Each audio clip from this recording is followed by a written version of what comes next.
Bihar news में स्वागत है आपका दोस्तों। मैं हूं फिरदौस गनी और आप देख रहे हैं केडीबी लाइव। दोस्तों आज हो चुका है 10 दिसंबर 2023। तो आज की पूरे बिहार की टॉप न्यूज़ लेकर आए हैं आपके लिए। दोस्तों वीडियो शुरू करने से पहले आपको बता दें कि अगर आप नए आए हैं इस चैनल पर तो फिर इस चैनल को सब्सक्राइब करके बेल आइकन को प्रेस कर दीजिए और साथ ही वीडियो को लाइक कर दीजिए, अपने दोस्तों के साथ शेयर भी कीजिए। तो चलिए शुरू करते हैं आज की पूरे बिहार की टॉप न्यूज़। दोस्तों आज बिहार न्यूज़ की शुरुआत टॉप हेडलाइन के साथ करते हैं। तो बात करते हैं कि के पाठक को कैबिनेट मिनिस्टर बनाने की उठी मांग। के पाठक की काम की जमकर की हो रही है तारीफ। दुनिया के सबसे बड़े लोकप्रिय नेता बने पीएम मोदी, 8वें नंबर पर अमेरिका के राष्ट्रपति जो बाइडेन। भारतीय बाजारों में बिक रहा चीन का नकली लहसुन, अमेरिकी संसद ने की जांच की मांग।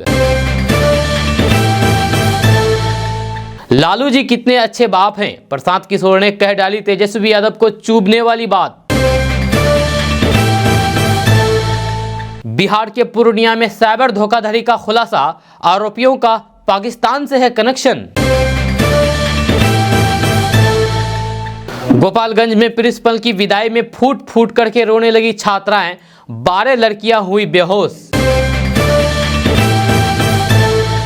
3% वाला सरकार चला रहा है तो फिर हम 18% हैं, जेडीयू के मुस्लिम नेता ने नीतीश को दे डाली टेंशन।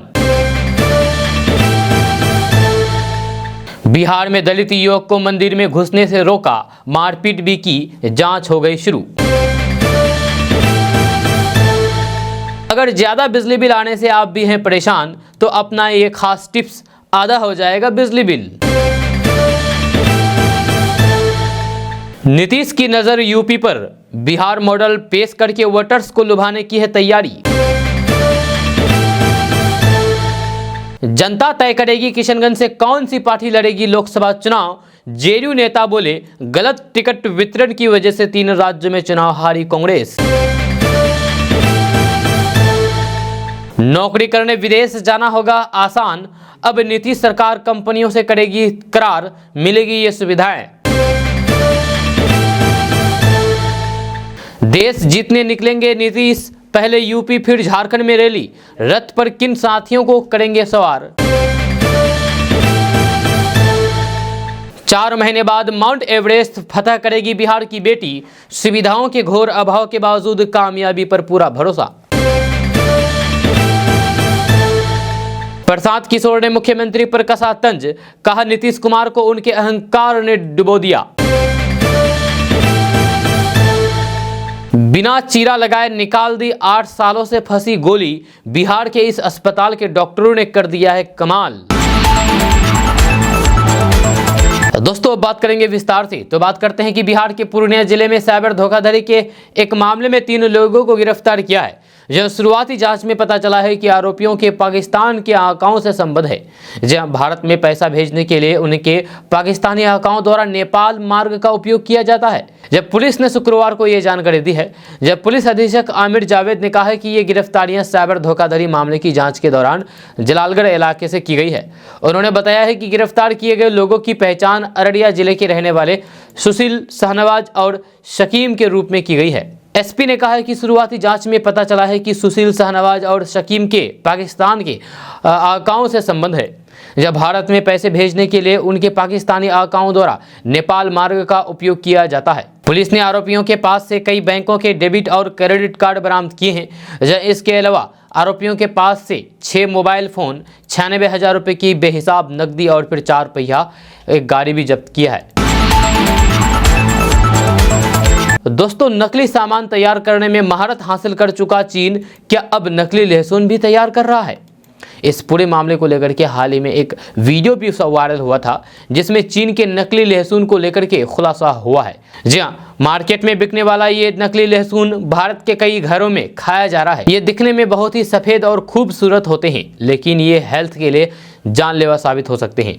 जहाँ इसे नाली के पानी से सींचा जाता है, ताकि इसे लीड और फिर अन्य मेटल के माध्यम से जल्द तैयार किया जा सके। वहीं इसकी सफेद दाढ़ी के लिए क्लोरीन से ब्लीच किया जाता है। इस बीच एक अमेरिकी सीनेट ने चीन से लहसुन आयात के राष्ट्रीय सुरक्षा पर प्रभाव की सरकारी जांच की मांग की है। उन्होंने पत्र लेकर के स्वच्छता उत्पादन विधियों का हवाला देते हुए दावा किया है कि चीनी लहसुन असुरक्षित है। चीन ताजा और ठंडा लहसुन का दुनिया का सबसे बड़ा निर्यातक है और अमेरिका एक प्रमुख उपभोक्ता है, लेकिन ये व्यापार कई वर्षों से विवादास्पद रहा है क्योंकि चीन नकली लहसुन पैदा करता है और ये लहसुन सिर्फ अमेरिका ही नहीं बल्कि इंडिया यहाँ तक कि बिहार में भी आ गया है। जब बिहार के लोग भी चीन के नकली लहसुन को खा रहे हैं। जहाँ अगर आप मार्केट जाते हैं सब्जी खरीदने के लिए, साथ ही लहसुन खरीदते हैं, तो आप सावधान हो जाइए क्योंकि चीन से बना नकली लहसुन आपके पेट में जाने से आप बीमार पड़ सकते हैं, यहाँ तक कि आपकी जान जा सकती है। जैसे कि आप अपने मोबाइल स्क्रीन पर तस्वीर देख रहे हैं, क्या आपने भी इस तरीके का लहसुन खाया है? हाँ या ना नीचे कमेंट बॉक्स में कमेंट करके ज़रूर बताइए। हमें बताइए कि अगर आप इस तरीके का लहसुन बाज़ार से यानी कि मार्केट से लेकर के आए हैं और अपने परिवार के साथ इसे खाए हैं, तो आप हमें कमेंट करके बताइए कि हाँ हम इसे खाए हैं। अगर नहीं खाए हैं तो भी आप हमें बताइए कमेंट करके, नहीं हम नहीं खाए हैं। आपके कमेंट से भी हमें पता चलेगा कि सच में बिहार के बाज़ारों में भी इस तरीके का लहसुन बिकता है। आप कमेंट करेंगे तभी तो हमको पता चलेगा ना कि आप भी इस तरीके के लहसुन खाए हैं। तो अभी आप कमेंट करके हमें बताइए कि आप लहसुन खाए हैं या नहीं, इस तरीके का लहसुन, चीन का बना नकली लहसुन। दोस्तों, बिहार के मौसम में एक बार फिर से बदलाव आया है। जब पश्चिमी विक्षोभ की सक्रियता से बिहार में पछुआ और फिर उत्तरी पछुआ और ठंडी हवा का नया दौर शुरू हो गया है। इसकी वजह से पूरे राज्य में उच्चतम तापमान सामान्य या फिर इससे नीचे आ गया है। जब पछुआ की वजह से दिन में ठिठुरन महसूस हुई है। हालांकि रात के पारे में आज गिरावट दर्ज होने की संभावना है। जी हाँ, मौसम विभाग की तरफ से जारी पूर्वानुमान के मुताबिक उत्तर दक्षिण, उत्तर पश्चिम और फिर दक्षिण मध्य के कुछ इलाकों में घना कोहरा और राज्य के शेष इलाकों में सुबह के समय मध्यम स्तर को कोहरा छाने की आशंका है। हालांकि अगले 3 दिन में न्यूनतम तापमान में 2 से 5 डिग्री सेल्सियस तक की गिरावट दर्ज की जा सकती है। यह 11 दिसंबर से बिहार में एक और पश्चिमी विक्षोभ सक्रिय होने की संभावना है। IMD के मुताबिक पटना में उच्चतम तापमान में सामान्य से 4 डिग्री नीचे, गया में सामान्य से 2 डिग्री नीचे, भागलपुर में सामान्य से 1 और पूर्णिया में सामान्य से 3 डिग्री नीचे तापमान दर्ज किया गया है। पूरे बिहार में औसत उच्चतम तापमान 23 डिग्री रहा, जो कि सामान्य से नीचे रहा। आपको बता दें कि बिहार में अब बरसात की बिल्कुल भी संभावना नहीं है। बिहार में ठंड की शुरुआत रबी फसल से अच्छी मानी जा रही है, जब बशर्ते आसमान साफ रहे। जानकारी के मुताबिक 2 दिन पहले बिहार में अधिकतम तापमान सामान्य के आसपास और फिर न्यूनतम तापमान सामान्य से 8 डिग्री तक ऊपर तक चल रहा था। तापमान की ये स्थिति खास तौर पर रबी में गेहूं और फिर आलू के लिए नुकसानदायक थी। दोस्तों, दरभंगा में पदयात्रा के दौरान जनसुराज के संयोजक प्रशांत किशोर शनिवार को फिर से हमलावर होते हुए दिखे। उन्होंने कहा कि नीतीश कुमार का जो अहंकार है, इसने ही तो नीतीश कुमार को बर्बाद कर दिया है। नीतीश कुमार की बर्बादी का कारण यह है कि उस आदमी को ऐसा लगता है कि मुझे सब कुछ मालूम है और मुझे जनता हटा नहीं सकती है। जनता किसी को भी वोट देगी लेकिन कुर्सी पर तो मैं ही बैठूंगा। जहाँ इसी सोच ने नीतीश कुमार का डाउनफॉल शुरू कर दिया। यही वजह है कि 2005 के नीतीश कुमार और आज के नीतीश कुमार में जमीन आसमान का फर्क है। नीतीश कुमार 18 सालों से बिहार में सरकार चला रहे हैं, फिर भी देश के अन्य राज्यों के मुकाबले में सबसे पिछड़े हैं। मुख्यमंत्री लोगों से खड़े होकर के कहते हैं कि हमने तो बहुत अच्छा काम किया है। अगर आपने सच में अच्छा काम किया है तो फिर आप केरल, तमिलनाडु जैसे राज्य हो जाते, या इन राज्यों को छोड़िए राजस्थान या फिर यूपी के बराबर ही हो जाते। जब विकास के पैमाने पर आप एक पायदान 28 से 27 नहीं हुए हैं और अपनी पीठ खुद ही थपथपा रहे हैं। यह कहना है प्रशांत किशोर का। यानी कि प्रशांत किशोर का सीधा सीधा आरोप है कि नीतीश कुमार जो कहते हैं कि हमने बिहार में ये कर दिया, बिहार में वो कर दिया, बिहार में विकास की दरिया बहा दिया, तो काहे फिर बिहार सबसे पिछड़ा हुआ है? बिहार एक भी पायदान क्यों नहीं आगे आ रहा है? ये कहना है प्रशांत किशोर का। या नीतीश कुमार का कहना है कि बिहार बहुत आगे गया है, लेकिन प्रशांत किशोर कहते हैं कि नहीं, बिहार भी बहुत पीछे है। तो आप कमेंट करके फैसला कीजिए कि क्या सच में बिहार आगे गया है या फिर बिहार पीछे है। आप कमेंट करके हमें बताइए कि सच में बिहार की हालात अभी क्या है, बिहार की स्थिति क्या है। बिहार पहले की जैसा है या फिर बिहार में अभी बदलाव हुआ है?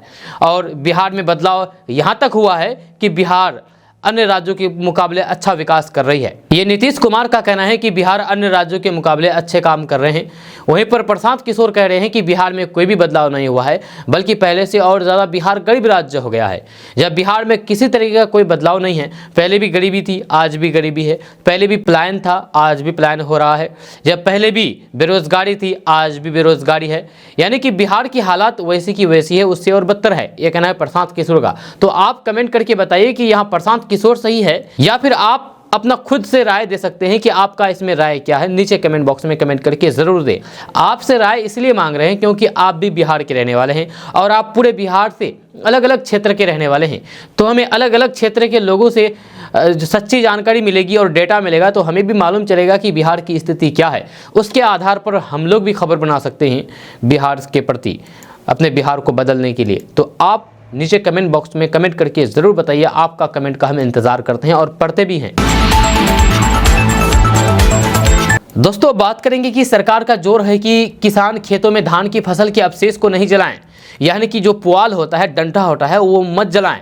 ऐसा करते पकड़े जाने पर उसे 3 साल तक किसान पंजीकरण रद्द कर दिया जाएगा। रद्द करके सरकारी अनुदान से किसानों को वंचित कर दिया जाएगा। जी हाँ, ये कहना है सरकार का और ये प्राविधान है। इसके बावजूद भी इसकी अनदेखी करके खेतों में पराली जलाने के मामले को लेकर के विभाग के अधिकारी सख्त हुए हैं। इसी मामले को लेकर के दोषी पाए गए प्रखंड के 2 किसानों का पंजीकरण रद्द करते हुए उन्हें 3 साल के लिए मिलने वाली सरकारी अनुदान से वंचित कर दिया गया है। तो ऐसे में अगर आपके भी गांव, जवार, खेत खलियान में कोई किसान पराली जलाते हैं तो आप उसे पराली जलाने से रोकें, यानी कि पुआल, डंठा जलाने से रोकें, क्योंकि सरकार इस पर सैटेलाइट से नज़र रख रही है। या ऊपर से कोई नहीं दिख रहा होगा, लेकिन सैटेलाइट जरूर इस पर नज़र रख रही है और सरकार तक इसकी सूचना पहुंचाई जा रही है। अगर किसी किसान द्वारा पराली जलाया जाता है तो फिर सैटेलाइट इसकी जानकारी सरकार को दे देगी और उसके बाद सरकार उस किसान को मिलने वाली सरकारी सभी सुविधाओं से वंचित कर देगी। तो आप भी ऐसे किसानों को रोकें और पराली जलाने से मना करें। दोस्तों, झारखंड के कांग्रेस सांसद धीरज साहू के ठिकाने से 300 करोड़ कैश मिलने के बाद बिहार में भी राजनीतिक पारा गर्मा गया है। जी हाँ, 300 करोड़। जब बिहार के पूर्व मुख्यमंत्री जीतन राम मांझी ने दावा किया है कि झारखंड में तो सिर्फ प्रोमो चल रहा है, बिहार में पूरी फिल्म चलेगी। यानी कि जीतन राम मांझी का कहना यह है कि झारखंड के जिस एमपी के घर में 300 करोड़ मिले हैं, ये तो प्रोमो है, यानी कि ट्रेलर है, अभी तो फिल्म पूरी बाकी है, वो भी बिहार में। यानी कि जीतन राम मांझी का साफ साफ कहना है कि बिहार में भी ऐसे कई लोग हैं, ऐसे कई नेता हैं जिनके घर में हजारों करोड़ रुपए अवैध हैं और उसको जल्द से बाहर निकाला जाएगा। जहाँ हिंदुस्तानी अवाम मोर्चा के सुप्रीमो जीतन राम मांझी ने सोशल मीडिया एक्स पर पोस्ट किया। उन्होंने कांग्रेस सांसद धीरज साहू के ठिकाने से मिले नगद 300 करोड़ के फोटो शेयर करते हुए लिखा कि ये कैश तो कुछ नहीं है, बिहार में कई ऐसे लोग हैं जिनके पास इससे कई गुना ज़्यादा माल है। जीतन राम मांझी ने कहा है कि वैसे भ्रष्ट नेताओं और फिर नौकरशाहों को मैं बता दूं कि ये मोदी राज है, यहाँ गरीबों के लोगों से लूटे हुए हर पैसे का हिसाब देना होगा। झारखंड में तो प्रोमो चल रहा है, जल्द ही बिहार में पूरी फिल्म चलेगी। हालांकि जीतन राम मांझी ने अपने पोस्ट में ये नहीं बताया है कि उनका इशारा किसकी ओर था। उन्होंने किसी भी नेता का नाम नहीं लिया है, मगर लोकसभा चुनाव से पहले उनके इस बयान से बिहार का सियासी पारा गरमाया गया है, जब कयास लगाए जा रहे हैं कि केंद्रीय जांच एजेंसियां जल्द ही कोई बड़ी कार्रवाई करने वाली है। दोस्तों, आपका इसमें क्या राय है? आप इसके बारे में क्या कहना चाहते हैं कि क्या बिहार में भी कोई ऐसा नेता है जिसके पास हजारों करोड़ों का धन दौलत है? यह हजारों करोड़ों नहीं, मतलब कि कई सौ करोड़। जैसे कि झारखंड के कांग्रेस नेता के घर से 300 करोड़ मिले हैं, तो ये कम है बिहार में। बिहार के नेताओं के पास जितना धनराशि है, इससे कम है ये 300 करोड़। ये कहना है जीतन राम मांझी का। लेकिन जीतन राम मांझी ने ये नहीं बताया है कि आखिर किस नेता के पास इतना धन दौलत है। आपका इसके बारे में क्या राय है? यानी कि आपको क्या लगता है कि कौन ऐसे नेता है बिहार में जिसके पास इतने सारे धन दौलत हो सकते हैं, अवैध धन दौलत हो सकते हैं? आप अपने हिसाब से आप अपनी राय जरूर दीजिए। आप हमें बताइए कि आखिर किस नेता के पास इतना धन दौलत हो सकता है, कौन सबसे भ्रष्ट नेता है अपने बिहार का? आप नीचे कमेंट बॉक्स में कमेंट करके ज़रूर बता सकते हैं। दोस्तों, बिहार कैडर के आईपीएस अधिकारी विकास वैभव लेट्स इंस्पायर बिहार के बैनर के तहत 10 दिसंबर को बेगूसराय में एक बड़ा कार्यक्रम करने जा रहे हैं। वे युवाओं को जातिवाद से ऊपर उठ करके कुछ अलग करने की सीख देंगे। विकास वैभव ने कहा कि 2047 तक लक्ष्य है कि बिहार पूर्ण रूप से विकसित हो। बिहार में अभी 300 वर्ष के आसपास के लगभग 9 करोड़ युवा हैं। अगर सरकार नौकरी देती भी है तो फिर सबको नहीं मिल सकेगी। मेरा उद्देश्य है कि सभी युवा कुछ ऐसा करें कि कोई भी बेरोजगार ना रहे। जहां आईपीएस विकास वैभव ने कहा है कि हमने अपने कार्यक्रम के तहत 4000 से अधिक लोगों को जोड़ा है। 10 दिसंबर को बेगूसराय में जनसंवाद कार्यक्रम होगा। इसके बाद 20 दिसंबर को आरा में कार्यक्रम होगा। पंचायत स्तर तक युवाओं को इसमें जोड़ने का काम करेंगे। उन्होंने कहा है कि राजनीति में अच्छे लोगों को आना चाहिए। राजनीति बहुत महत्वपूर्ण भूमिका है। इसमें ईमानदार व्यक्ति को आना चाहिए, निस्वार्थ भाव से काम करने वाले व्यक्ति को आना चाहिए, तभी एक परिवर्तन होगा। दोस्तों, बिहार के डॉक्टरों ने कमाल कर दिया है। जी हाँ, कमाल नहीं धमाल कर दिया है। आप भी सुनेंगे तो आप भी वाहवाही करेंगे और इसके लिए ताली बजाएंगे। दरअसल बात यह है कि एक व्यक्ति के शरीर पर 8 साल तक बंदूक की गोली फंसा हुआ था, लेकिन डॉक्टरों ने 8 साल बाद बिना चीरा लगाए ही गोली को निकाल दिया। जी हाँ, आप सुनकर के हैरान रह जाएंगे, लेकिन ये 100% सच है। जो दुनिया में कहीं कोई डॉक्टर नहीं कर सका, वह हमारे बिहार के डॉक्टरों ने कर दिखाया है। पूरा मामला क्या है हम आपको भी बताने वाले हैं। दरअसल आपको बता दें कि आईजीआईएमएस में गैस्ट्रो सर्जन विभाग के डायरेक्ट डॉक्टरों ने बिना चीरा लगाए दूरबीन विधि से 8 वर्षों से सीतामढ़ी के एक युवक के पेट में फंसी गोली सफलतापूर्वक निकाल दी है।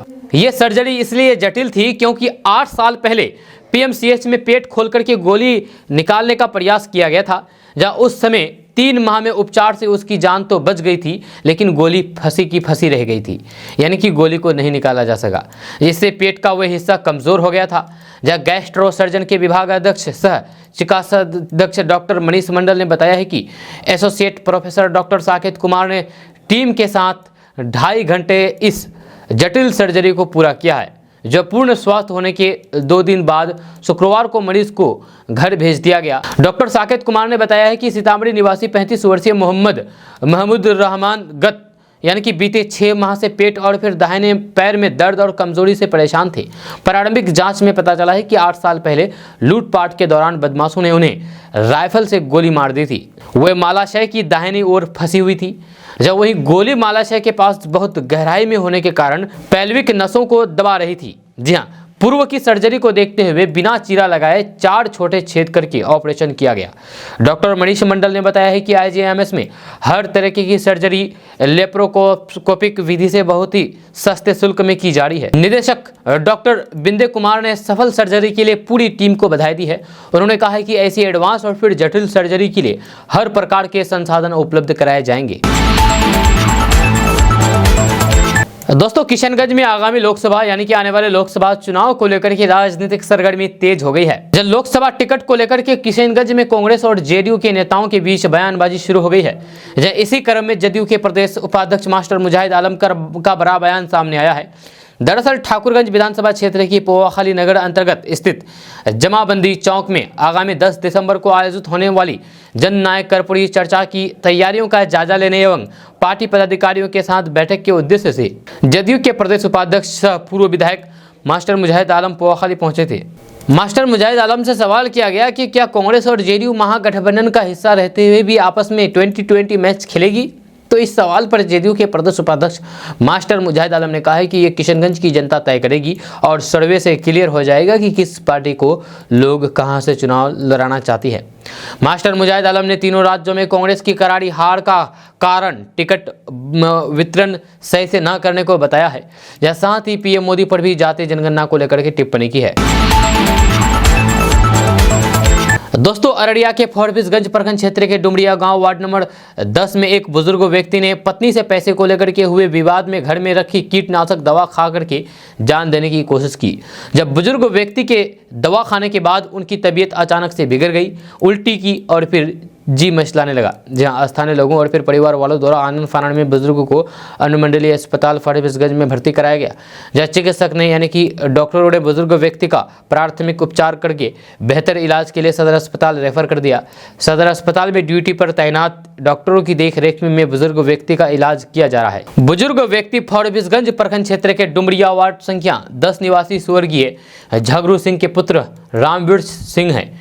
इधर अस्पताल प्रबंधक द्वारा मामले की जानकारी संबंधित थाने को ओल्ड स्लिप भेज करके दे दी गई है। बेटा अरुण कुमार ने बताया है कि शुक्रवार को शाम 4 बजे के करीब उनके पिता और फिर मां के बीच पैसे को लेकर के विवाद किया गया था। जी हाँ, इसके बाद वे सभी परिवार मकई के खेत में खाद डालने के लिए चले गए थे। इसी बीच उनके पिता ने घर में रखा कीटनाशक दवा खा ली। जब वे सभी देर संध्या 7 बजे अपने घर लौटे तो फिर उन्होंने देखा है कि उनके पिता अचेत अवस्था में जमीन पर गिरे पड़े हैं और मुंह से झाग निकला हुआ है। जमीन पर गिरे देखे जाने के बाद और फिर मुंह से झाग निकलने के देखने के पर परिवार वालों ने उसे अस्पताल पहुंचाया। दोस्तों, कांग्रेस के राष्ट्रीय महासचिव तारिक अनवर अपने समर्थकों के साथ इन दिनों कटिहार के बलरामपुर विधानसभा क्षेत्र में कई पंचायतों का भ्रमण करते हुए लोगों से संपर्क कर रहे हैं। यह संपर्क अभियान के दौरान लोगों से जनसंपर्क करते हुए स्थानीय समस्याओं से अवगत करते हुए जब उसके समाधान को लेकर के संबंधित पदाधिकारी से बात भी कर रहे हैं। वहीं बलरामपुर यानी कि कटिहार जिला के बलरामपुर विधानसभा क्षेत्र के विभिन्न पंचायत में कांग्रेस पार्टी की ओर से आयोजित विशेष बैठक में भी भाग लिया। इस बैठक में तारिक अनवर ने कहा है कि भाजपा महंगाई और बेरोजगारी से लोगों का ध्यान भटकाने के लिए धर्म और जाति की राजनीति करते हैं और लोगों को गुमराह करते हैं, लेकिन भाजपा का यह साजिश ज्यादा दिनों तक चलने वाला नहीं है। इस देश के युवा से लेकर के आम नागरिक जागरूक हो रहे हैं और फिर भाजपा के गलत नीतियों को समझ रहे हैं। इसलिए आने वाले चुनाव में खास करके देश के युवा भाजपा के इस गलत नीतियों का विरोध करेंगे और फिर इस देश से भाजपा को विदा करेंगे। ये कहना है तारिक अनवर का। यानी कि तारिक अनवर का कहना है कि आने वाले 2024 लोकसभा चुनाव में बीजेपी मोदी सरकार इस बार जाने वाली है, जहां और कांग्रेस आने वाले हैं। यह कहना है तारिक अनवर का। आप इसके बारे में क्या राय रखते हैं? आपका क्या राय है? आप नीचे कमेंट बॉक्स में कमेंट करके हमें ज़रूर बताइए। यानी कि आप किसको सपोर्ट करते हैं, कांग्रेस को या फिर भाजपा को? आपको क्या लगता है कि 2024 में लोकसभा चुनाव में फिर से मोदी सरकार आएगी, मोदी सरकार ही रहेगी या फिर कांग्रेस सत्ता में आकर के बैठेगी? आपका इसमें क्या राय है? आप इसके बारे में क्या सोचते हैं? आपको क्या लगता है कि किसको आनी चाहिए, भाजपा को या कांग्रेस को? नीचे कमेंट बॉक्स में कमेंट करके ज़रूर बताइएगा। दोस्तों, बिहार के मुख्यमंत्री नीतीश कुमार की नज़र साल 2024 पर है और इसके लिए उन्होंने उत्तर प्रदेश की सियासत को साधना भी जरूरी समझा है। यही वजह है कि नीतीश कुमार ने यूपी में अपनी सियासी ज़मीन बनानी शुरू कर दी है। खास बात यह है कि उन्होंने वाया यूपी 2024 को गुजरात मॉडल बनाम बिहार मॉडल बनाने की तैयारी शुरू की है। जब पिछले दिनों बिहार सरकार के एक मंत्री ने बयान दिया कि यूपी के हजारों बच्चों को बिहार ने नौकरी दी, गुजरात मॉडल यूपी में फेल है। नीतीश कुमार की जनसभा वाराणसी के रोहनिया में 24 दिसंबर को रखी गई है। वाराणसी का रोहनिया इलाका पटेल वोट बैंक के लिहाज से काफ़ी अहम माना जा रहा है। इस जनसभा के माध्यम से नीतीश कुमार यूपी में अपनी मौजूदगी दिखाने जा रहे हैं। जनसभा को सफल बनाने की जिम्मेदारी नीतीश कुमार के बेहद करीबी माने जाने वाले श्रवण कुमार को सौंपी गई है। श्रवण कुमार बनारस में कैंप करके इस आयोजन को सफल बनाने की कोशिश में है। जदयू ने आगामी लोकसभा चुनाव को बिहार बनाम गुजरात मॉडल के रूप में प्रचारित करना शुरू कर दिया है। जब बिहार के कैबिनेट मंत्री और संगठन की जिम्मेदारी निभाने वाले श्रवण कुमार ने वाराणसी में कहा कि यूपी में डबल इंजन की सरकार और गुजरात मॉडल दोनों फेल है, जब बिहार मॉडल ही देश के वंचित गरीबों शोषितों की आर्थिक बदहाली को दूर करने में सक्षम है। उन्होंने कहा है कि बिहार में यूपी के हजारों बच्चों को नौकरी मिली है, ये बिहार मॉडल की देन है। उन्होंने सवाल ये भी उठाया है कि जो सरकार रोजी रोजगार नहीं दे सकती वह किस मुंह से गुजरात मॉडल की बात करती है। श्रवण कुमार ने दावा किया है कि बीजेपी के खिलाफ इंडिया गठबंधन मजबूती से चुनाव लड़ेगा। उन्होंने कहा है कि 3 राज्यों के चुनाव में कांग्रेस की वजह से चूक हुई है, लेकिन इसको मुद्दा बनाने के बजाय हमने इससे सबक लिया है। आने वाले लोकसभा चुनाव में जो भी दल जहां से मजबूत होगा, गठबंधन के बाकी लोग उसको सहयोग करेंगे। श्रवण कुमार ने कहा है कि यूपी से 10 प्रधानमंत्री देश को मिले हैं, यह लिहाजा चुनावी दृष्टिकोण से ये सबसे महत्वपूर्ण प्रदेश है।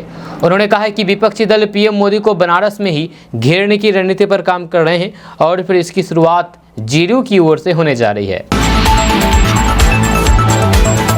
दोस्तों, बिहार में नौकरी और रोजगार की समस्या के कारण विदेशों में रोजगार की खोज में हर साल हजारों लोग जाते हैं। कई लोगों को आसानी से काम मिल जाते हैं तो फिर कई लोग दलाल के शिकार बन करके परेशान हो जाते हैं या उसकी सुरक्षा वापसी की बड़ी समस्या बन जाती है। ऐसे में बिहार सरकार ने बड़ा कदम उठाया है। जब बिहार के लोगों को विदेशों में रोजगार मिले और दलालों के चक्कर में पड़कर के गलत तरीके से विदेश में जाकर के नहीं फंसे, इसको लेकर के श्रम संसाधन विभाग देश की 2 दर्जन से अधिक कंपनियों से करार करने जा रहा है। अधिकारियों के अनुसार करार के लिए अधिकारियों को निर्देश दिया गया है ताकि विदेश में कामगारों को सुरक्षित और फिर बेहतर रोजगार मिल सके। विभाग ने मार्च तक करार करने का लक्ष्य रखा है। जब करार करने वाली कंपनियां विदेशों में नियोजन के लिए कुशल, अर्धकुशल एवं अकुशल कामगारों को रोजगार उपलब्ध कराने के लिए आवेदन की जांच की जाएगी। इसके लिए साक्षात्कार परिषद का गठन जल्द से जल्द किया जाएगा। जन नियोजन के लिए चयनित आवेदकों के लिए अल्पकालीन शिक्षण रेफरेंसर पाठ्यक्रम की व्यवस्था की जाएगी। बिहार से विदेश जाकर के रोजगार करने वालों को मेडिकल सर्टिफिकेट और फिर अन्य दस्तावेजों की जांच पड़ताल पटना में अवस्थित विदेश मंत्रालय के कार्यालय प्रैक्टिस ऑफ इमिग्रेंट ऑफिस के माध्यम से अभी हो रही है। पहले पटना में कार्यालय नहीं होने पर बिहार के लोगों को कोलकाता या रायबरेली जाना पड़ता था, यानी कि उत्तर प्रदेश के रायबरेली। अब पटना के नियोजन भवन में इसका कार्यालय खुल गया है। जब वहीं से सुरक्षित रूप से विदेश जाने और फिर बाहर जाने पर ठोस रोजगार मिल जाए, यह इसकी व्यवस्था की जाएगी। जब विदेशों में रहने वालों का आंकड़ा रखा जाएगा और फिर उनकी समस्याओं पर मॉनिटरिंग भी की जाएगी, खास करके संपर्क करने वालों की सहायता भी की जाएगी। अभी लोग दलालों के माध्यम से चोरी छिपे चले तो जाते हैं, लेकिन अक्सर उन्हें परेशानी का सामना करना पड़ता है। दोस्तों, बिहार के पूर्णिया से प्रेम प्रसंग का मामला सामने आया है। जब पूर्णिया में प्रेमी जोड़े ने मंदिर में शादी कर ली, इसके बाद खुद से ही सोशल मीडिया पर वीडियो शेयर कर दिया। मामला पूर्णिया नगर थाना क्षेत्र के गणेशपुर गांव की है। दोनों के बीच लंबे समय से प्यार से आड़ चल रहा था। जी हाँ, यानी कि प्रेम प्रसंग चल रहा था। घर वाले नहीं माने तो फिर भाग करके दोनों मंदिर में शादी कर ली। जब प्रेमी प्रेमिका इतना जोरदार दोनों आपस में प्रेम करते थे कि उन्होंने घर वालों को नहीं मानी और यहाँ तक कि जाति के बंधन को तोड़ करके मंदिर में जा करके शादी कर ली। ये पूर्णिया का मामला है। आपको बता दें कि युवक की पहचान गणेशपुर पंचायत निवासी सुरेश ठाकुर के पुत्र कृष्ण ठाकुर के रूप में हुई है। वहीं पर लड़की की पहचान, यानी कि लड़की के पिता का नाम गौरी प्रसाद शाह है, जहां लड़की का नाम सोनी कुमारी है। लड़का 24 साल का है और लड़की 22 साल की है, यानी कि दोनों बालिग हैं। जब प्रेमी विद्यापति चौक पर सैलून दुकान चलाता है, यानी कि लड़का नाई है, नाई का काम करता है। वहीं पर लड़की की मां सब्जी बेचने आती थी। 4 साल पहले लड़की मां के साथ आती जाती थी। इस दौरान ही कृष्ण ठाकुर से प्यार हो गया। प्यार इस कदर परवान चढ़ा कि दोनों ने मंदिर में जाकर के शादी कर ली, वो भी सभी बंधनों को तोड़ करके। आपको बता दें कि दोनों पहले से ही शादी करना चाह रहे थे, लेकिन अंतरजातीय होने के कारण दोनों के परिवार वाले इससे नाराज थे। फिर दोनों आपसी सहमति से भाग गए। पूर्णिया के मरंगा में एक मंदिर में दोनों ने शादी कर ली। यही नहीं, शादी करने के बाद दोनों ने वीडियो बनाया, शादी का वीडियो बनाया। वीडियो बना करके अपने घर वालों को भेज दिया कि लो, हमने शादी कर लिया, अब तुम जो करना है कर लो। दोस्तों, बिहार में पिछले 71 दिनों से चल रही आंगनबाड़ी सेविका और सहायिका की हड़ताल शुक्रवार को खत्म हो गई है। जब मुख्यमंत्री नीतीश कुमार के आश्वासन के बाद आंगनबाड़ी सेविका और सहायिका ने हड़ताल को खत्म करके काम पर वापस लौटने का फैसला किया है। आपको बता दें कि पूरे बिहार में 2,28,000 आंगनबाड़ी कर्मी अपनी मांगों को लेकर के पिछले 71 दिनों से हड़ताल पर थे। अब खबर सामने आ रही है कि मुख्यमंत्री से मिले आश्वासन के बाद आंगनबाड़ी कर्मियों ने हड़ताल को वापस ले लिया है। यह संयुक्त संघर्ष समिति ने अपनी आंगनबाड़ी कर्मियों से हड़ताल खत्म करके काम पर वापस लौटने को कहा है। आपको बता दें कि मानदेय बढ़ाने समेत अपनी 4 सूत्री मांगों को लेकर के पिछले दिनों आंगनबाड़ी सेविका सहायिका ने आरजेडी दफ्तर के बाहर जोरदार हंगामा किया था। इस दौरान पुलिस ने आंगनबाड़ी सेविका सहायिका पर लाठीचार्ज भी किया था और उन्हें वाटर कैनन चला करके खदेड़ दिया था। जब पुलिस ने इस मामले में करीब 2000 आंगनबाड़ी सेविका सहायकों के खिलाफ केस दर्ज भी किया था। दोस्तों, पसमानंदा मुस्लिम समाज के राष्ट्रीय संयोजक और PMDRF के निदेशक डॉक्टर फिरोज मंसूरी ने कहा कि शिक्षा विभाग के अपर मुख्य सचिव के पाठक ने जिस तरह से बिहार की शिक्षा व्यवस्था में क्रांतिकारी परिवर्तन किया है, वह काबिल तारीफ है। जी हाँ, सरकार से मांग करते हैं कि इनको जल्द से जल्द कैबिनेट मिनिस्टर बनाया जाए। जी हाँ, बिहार आज अपराधी मुक्त राज्य हो चुका है। जब बिहार के गांव सुसज्जित हैं। आपको बता दें कि बिहार के सरकारी स्कूलों में के पाठक के आने के बाद से ही पढ़ाई को लेकर के काफ़ी सख्ती है, फिर चाहे वो बच्चों के लिए हो या फिर शिक्षक के लिए हो, सभी को लेकर के पाठक की कार्यशैली एकदम स्पष्ट है। हाल ही में के पाठक के निर्देश के बाद 1 दिसंबर से पढ़ाई में कमजोर बच्चों की एक्स्ट्रा क्लास की व्यवस्था शुरू की गई है, जिसके लिए एक शिक्षक को 5 बच्चों को गोद लेने के निर्देश हैं। वहीं इसके बाद भी अगर ये बच्चे परीक्षा में पास नहीं हुए तो फिर वह हेड मास्टर और प्रधानाचार्य पर भी कार्रवाई होना तय है। आपको बता दें कि अपर मुख्य सचिव का पदभार संभालने के बाद से ही के पाठक आए दिन औचक निरीक्षण पर निकल जाते हैं, जहां अपने आईएएस पावर का हनक दिखाते हैं, यानी कि अपने पावर का फुल इस्तेमाल करते हैं, किसी को भी नहीं बख्शते हैं, यानी कि कानून के दायरे में जितना हो सके वह करते हैं और हर दिन वे मीडिया में चर्चा में बने रहते हैं। हमको याद होगा कि हम केडीबी लाइव बहुत दिन से काम कर रहे हैं केडीबी लाइव में, लेकिन आज तक किसी भी आईएएस यानी कि किसी भी सचिव का इस तरह का मामला हम लोग नहीं चलाए हैं। डेली का डेली उसकी खबर आती है, यानी कि जिस तरह से के पाठक बिहार में काम कर रहे हैं, तो इससे ये अंदाज़ा लग रहा है कि आने वाले समय में कि बिहार के शिक्षा व्यवस्था में जरूर परिवर्तन आएगा। आपको बता दूं कि के पाठक जिस जिले में पहुंचते हैं वहां के आला अधिकारियों से लेकर के शिक्षकों की सांस अटकी रहती है। जी हाल ये हो जाता है कि हर मिनट उनकी आने जाने का उनका अगला कदम कहां होगा जैसे अपडेट व्हाट्सएप पर शेयर किए जाते हैं। वहीं एक दफ़ा तो ऐसा भी देखने को मिला है कि के पाठक कहाँ जा रहे हैं इसके लिए शिक्षक बाइक से उनकी गाड़ी के पीछे पीछे जाते हुए दिखाई दे रहे हैं। दोस्तों, विश्व के सबसे लोकप्रिय नेताओं की सूची में प्रधानमंत्री नरेंद्र मोदी ने अव्वल स्थान प्राप्त किया है। जहां मॉर्निंग कंसल्ट के अनुसार पीएम मोदी 76% की अप्रूवल रेटिंग के साथ सबसे लोकप्रिय वैश्विक नेता हैं। यह सर्वे में दूसरे पायदान पर मैक्सिको के प्रेसिडेंट अब्राडोर रहे हैं, जिन्हें 66% रेटिंग मिली है।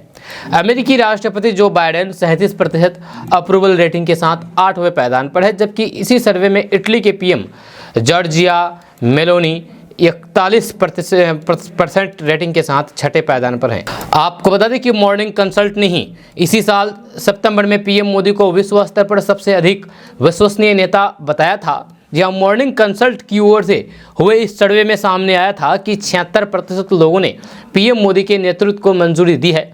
आपको बता दें कि मॉर्निंग कंसल्ट की ओर से हुए एक सर्वे में सामने आया है कि पीएम मोदी को लोकप्रियता के मामले में 76% अप्रूवल रेटिंग मिली है। इस सर्वे में पीएम मोदी के अलावा अन्य देशों के नेता भी शामिल है जिन्हें उनसे कम रेटिंग मिली है। जी हाँ, इसमें इटली के पीएम जॉर्जिया मेलोनी भी शामिल है। दोस्तों, इसके बारे में आपका क्या राय है कि क्या सच में प्रधानमंत्री नरेंद्र मोदी दुनिया के सबसे लोकप्रिय नेता है? क्या आप भी पीएम मोदी को लोकप्रिय नेता मानते हैं? हाँ या ना, नीचे कमेंट बॉक्स में कमेंट करके जरूर बताइएगा। दोस्तों, बिहार लोक सेवा आयोग यानी कि बीपीएससी द्वारा आयोजित दूसरे चरण की शिक्षकों की भर्ती के लिए परीक्षा चल रही है। यह परीक्षा 7 दिसंबर से शुरू हुई और आगामी 15 दिसंबर तक चलेगी। इस बीच परीक्षा के दौरान कदाचार की कोशिश की अभ्यर्थियों द्वारा की जा रही है।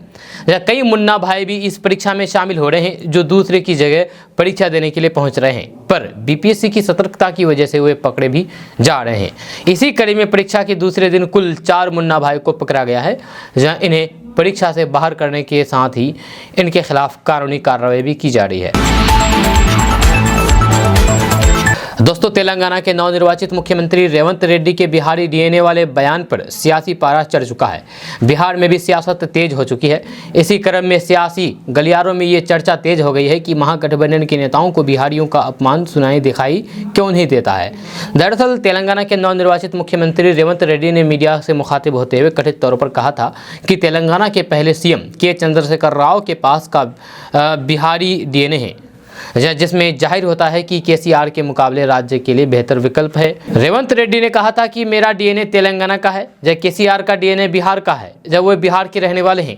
केसीआर की जाति कुर्मी है, वे बिहार से विजयनगरम और फिर वहां से तेलंगाना चले गए। तेलंगाना का डीएनए बिहार के डीएनए से बेहतर है। जब बिहारी डीएनए पर रेवंत रेड्डी द्वारा की गई बयानबाजी पर जब बिहार के उप मुख्यमंत्री तेजस्वी यादव से पूछा गया तो वे गोल मटोल जवाब देकर की बात को टालते हुए कहा कि रेवंत रेड्डी की बयानबाजी के बारे में जानकारी नहीं है।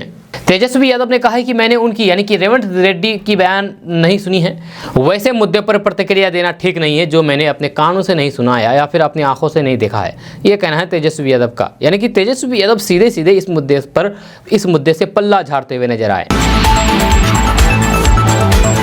दोस्तों, दरभंगा में बिहार का दूसरा एम्स बनने जा रहा है। जय जमीन को लेकर के पिछले लंबे समय से विवाद चल रहा था, लेकिन केंद्र सरकार की ओर से दरभंगा के सोबन बाईपास की जमीन को स्वीकृति दिए जाने के बाद बिहार सरकार ने भी केंद्र सरकार की शर्तों को मानते हुए पत्र सौंप दिया है। बिहार के दरभंगा में एम्स को निर्माण को लेकर के बिहार के मंत्री संजय झा ने कहा कि केंद्र सरकार ने जो भी डिमांड की थी, चाहे बिजली पहुंचाने का मामला हो, 4 लेन सड़क का मामला हो, पीने की पानी की व्यवस्था हो या फिर मिट्टी की भराई का काम हो, बिहार सरकार सब कुछ करके देगी। उन्होंने कहा है कि केंद्र सरकार के पत्र में एक बात और है कि वे लोग नई तकनीक से काम करेंगे, तो फिर बिहार सरकार की तरफ से भी कहा गया है कि नई तकनीक में भी यदि बिहार का कोई कंट्रीब्यूशन होगा तो फिर हम लोग करेंगे।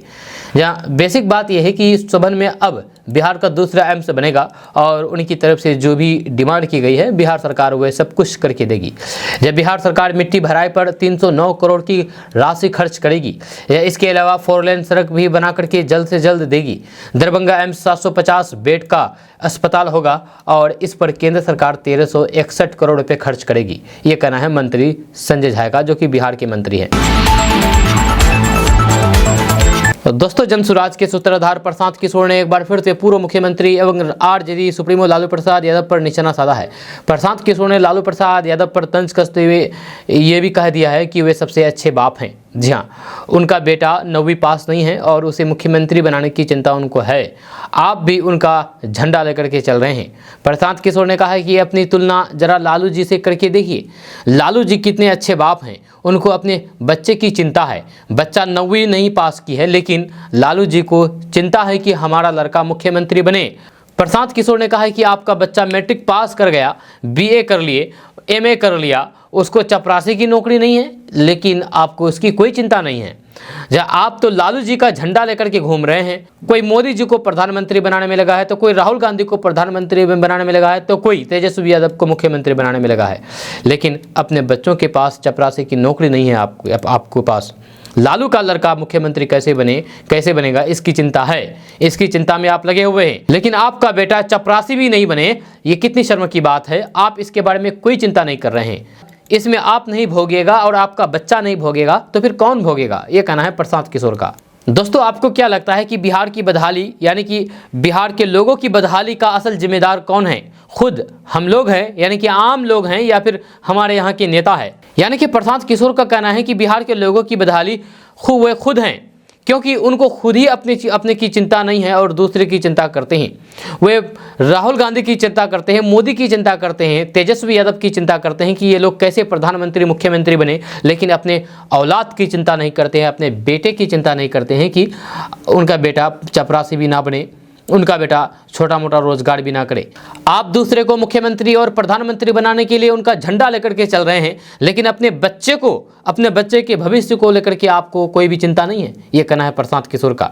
तो ऐसे में आपका क्या राय है इसमें? आप इसके बारे में क्या कहते हैं कि सच में बिहार की जो बदहाली है, बिहार का जो हालात है, उस हालात का असल जिम्मेदार कौन है? यहाँ के लोग ही हैं, या फिर हमारे यहाँ के नेता है, या फिर कौन है? आपके दिमाग में और भी कोई चल रहा हो तो आप नीचे कमेंट बॉक्स में कमेंट करके ज़रूर बताइए। अब आपसे विदा लेना चाहेंगे। जाने से पहले आपसे एक रिक्वेस्ट है कि अगर आप हमारे चैनल पर नए आए तो चैनल को सब्सक्राइब करके बेल आइकन को प्रेस कर दीजिए। अगर आप इस वीडियो को हमारे फेसबुक पेज पर देख रहे हैं तो पेज को फॉलो कर दीजिए। ऊपर फॉलो बटन दिख रहा होगा, आपको क्लिक करेंगे तो फॉलो हो जाएंगे। तो चलिए मिलते हैं फिर नेक्स्ट वीडियो के साथ। तब तक के लिए जय हिंद, जय भारत।